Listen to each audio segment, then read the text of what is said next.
Gender roles and socialization. How society shape our understanding of masculinity and femininity. So, gender roles and socialization is one major insight. Again, is how early gender socialization influences our life. So, from childhood, we're taught to perform roles based on assigned gender. Boys are encouraged to be strong and competitive, while girls are often taught to be nurturing and passive.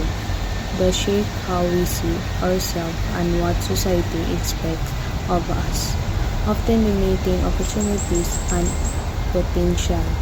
So the gender roles and socialization is the for example is a young boy who enjoy playing with dolls is told it for girls, so he stopped and chooses toy cars instead to fit in. So the early pressure teaches him to hide an interest to match society ideas of masculinity.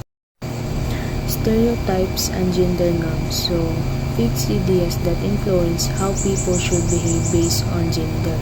So stereotypes and gender norms is these social roles lead to stereotypes such as men don't cry or women belong in the home.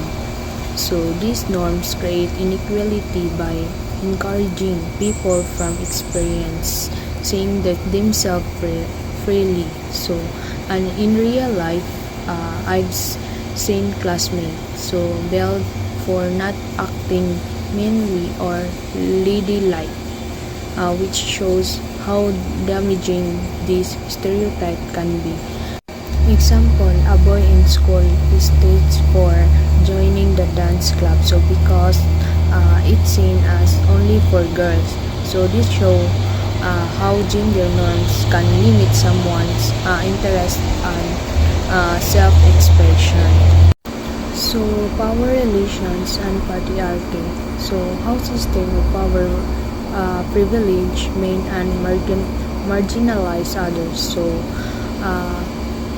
power relation and patriarchy is our discussion on patriarchy helped me understand how deeply rooted male dominance is institutions like politics, religion, and the family. So for example, in many workplace leadership roles are still mostly held by men, which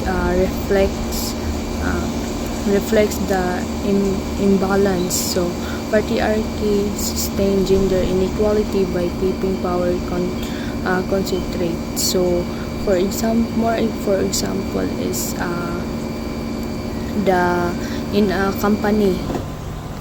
company most to executives are men, so while women are often passed over promotions, or showing how patriarchy limits women's opportunities for leadership. So LGBTQ plus inclusion and intersectionality. So understanding how identities overlap and impact experiences. So I found the concept of intersectionality eye-opening. So it taught me that gender is not experienced the same way by everyone. A poor lesbian woman of color faces different challenges than a wealthy straight man.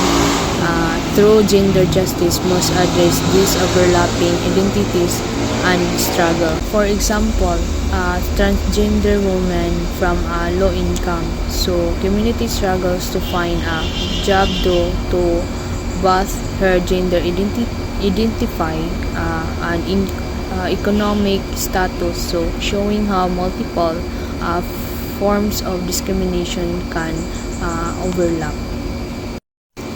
So gender-based violence and discrimination. So the ways in which people, especially women and LGBTQ plus individuals face harm based on gender. So gender-based violence including harassment, abuse, and discrimination. is a harsh reality for many.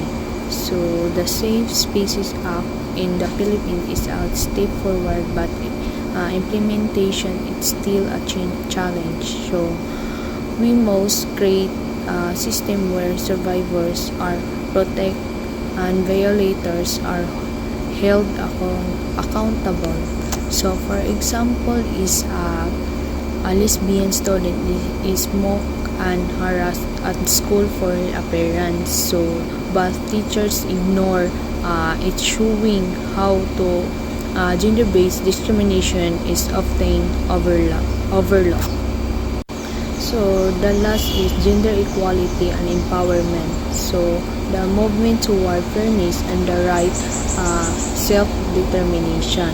So empowerment means giving people the ability and tools to make their own choices regardless of genders. This includes access to education, fair laws, and representation. Gender equality is just about women rights, about human rights. So for example is a girl from a rural area is receive a scholarship to attend college, her the opportunity to pursue her dreams, break the cycle of poverty. This gender empowerment in action.